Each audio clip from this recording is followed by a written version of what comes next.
뭐냐면 코릴레이션이라는 거는 두 변수 간의 관계, 공동 분모의 관계잖아요. 그죠? 벤 다이어그램으로 그리면 어떤 그림이 그려지냐면 여기다 좀 설명을 해드릴게요. 앞에 코릴레이션에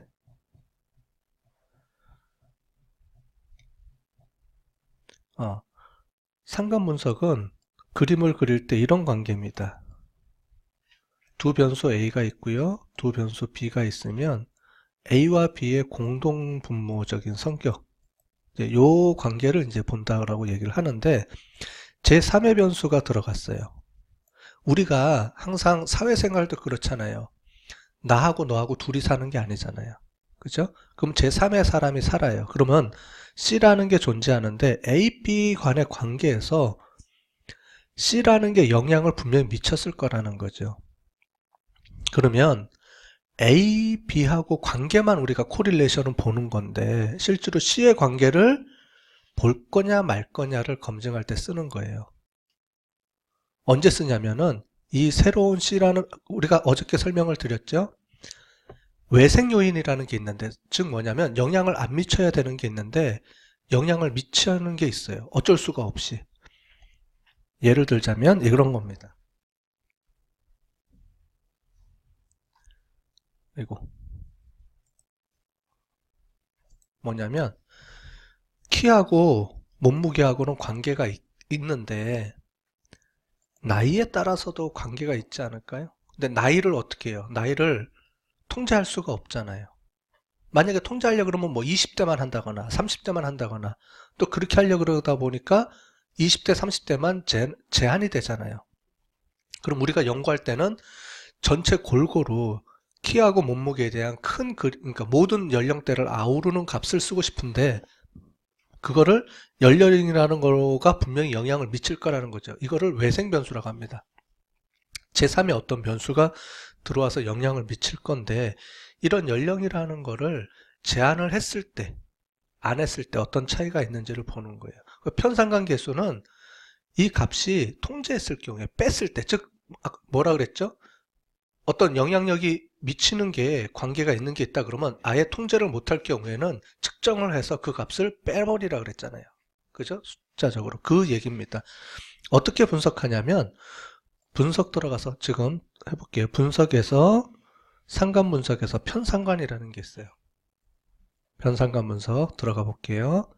그 중에서 신장하고 체중을 변수에다 집어넣고 연령을 제어 변수에다 집어넣습니다. 그러니까 원래는 신장하고 체중을 보고 싶은데 연령이라는 게 분명히 영향을 미쳤을 거야. 그러면 얘를 측정해서 이 값을 통제해서 빼버리고 싶은 거죠. 자, 이렇게 하면 나오는데 옵션에 들어가 볼게요. 옵션에서 평균과 표준 편차하고 영차 상관이라는 게 있어요. 요거를 체크해 보시고 설명을 해 드릴게요. 영차 상관. 그 다음에 계속 누르고 확인을 눌러 보겠습니다.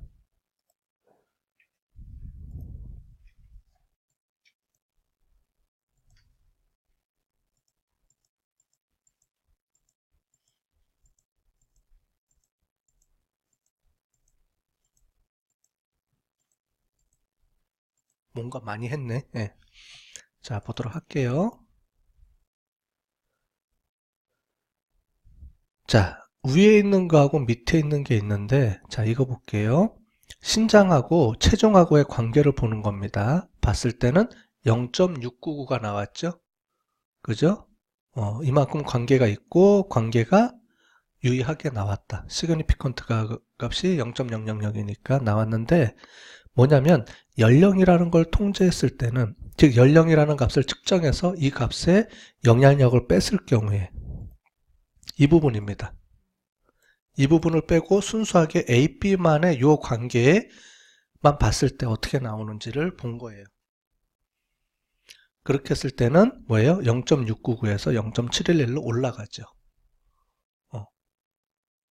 자, 그래서 위에 있는 이거를 뭐라 그러냐면은 영차 상관관계라고 하는데 다른 말로 하면 영어로 하면 제로 오더예요. 제로 오더. 그 다음에 편상관은 파샬이에요. 파샬.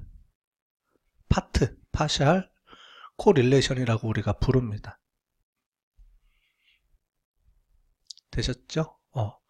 제로 오더는 뭐냐면 모든 변수들이 다 들어갔을 때 우리가 그러면 꼭 우리가 해서 제로 오더가 아니고 파샬해서 다 빼줘야 되느냐, 편상관을 빼줘야 되느냐, 그건 아니에요. 인간관계라는 거는 그러니까 우리가 사회관계라는 거는 어떻게 보면은 다른 변수들이 영향을 미치는 모든 변수들도 당연히 사회생활에 필요한 한 요소잖아요. 그렇기 때문에 그런 거를 굳이 상관 안 하고 인과관계를 보는 경우도 있잖아요. 그죠? 그럴 경우에 쓰면은 그냥 우리가 알고 있는 일반 삼각관계수를 쓰면 되는 겁니다. 굳이 파샤를 쓸 필요는 없어요. 그러니까 편상관을 쓸 필요는 없습니다. 이해되셨죠? 그런데 특정 경우에 우리가 실험 연구를 하거나 뭐를 할 때는 통제해야 될 경우가 생기는 수가 있어요. 그럴 경우에 쓰는 게 편상관 분석이라는 거예요. 이해되셨습니까?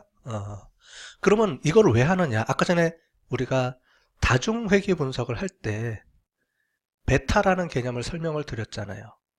베타라는 개념이 상관계수랑 비슷하다고 얘기를 했죠? 그러면 제로 오더일까요? 편상관일까요? 영향력이. 대충. 꼭 편상관하고 일치하지는 않아요. 그럼 편상관의 개념이 가까울까요? 제로 오더에 가까울까요? 제로 오더는 다른 독립 변수들 간의 관계도 다 인정해서 분석하는 개념이고요. 편상관은 그런 자기가 독자적이고 다른 변수들의 관계성을 조절해서 들어가는 그 상관계수의 의미고요. 그럼 베타는 제로 오더에 더 가까울까요? 편상관에 더 가까워요? 개념적으로.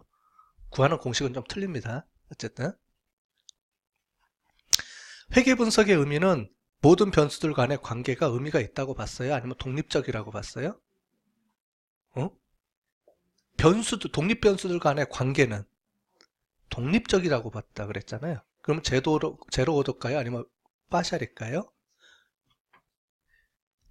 파샬의 의미가 더 가깝죠. 편상관, 즉 다른 변수들의 관계성을 어느 정도 조정을 했을 경우가 더 맞겠죠? 의미적으로는. 왜냐하면 순수한 관계만 본 거예요. 순수하게 A라는 변수와 A라는 독립 변수와 종속 변수 간의 순수한 관계를 보는 거죠. 독립 변수가 여러 개. 근데 회계 분석은 일단은 기본적으로 뭐라 그랬어요? 모든 변수들 간에는 독립적이다라고 봤죠.